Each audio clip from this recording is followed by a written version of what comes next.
পাঠ ১০৮-এর ১০ গান্ধারীর আবেদন রবীন্দ্রনাথ ঠাকুর।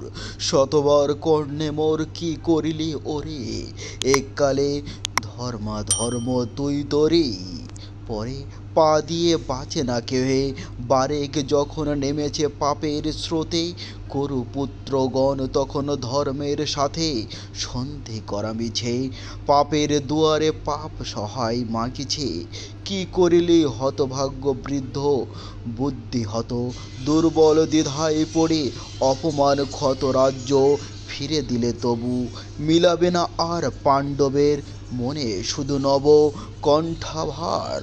হতাশনে দান অপমানিতের করে, ক্ষমতার অস্ত্র দেওয়া মরিবার তরে সক্ষমে দিও না ছাড়ে, দিয়ে স্বল্প পীড়া করো দলন কারণা বিফল ক্রিয়া।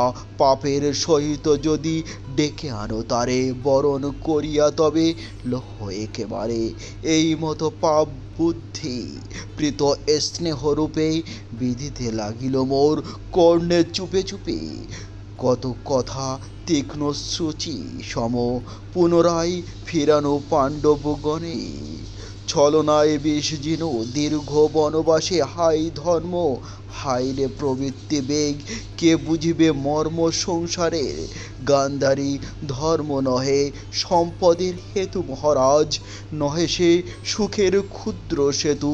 ধর্মেই ধর্মের শেষ নারী আমি, ধর্ম কথা তোমারে কে বুঝাইব স্বামী।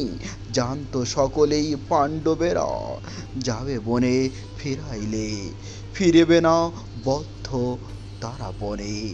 এখন এ মহারাজ্য একা একই, তোমার মহাপতি পুত্রে তব তেজ এইবার।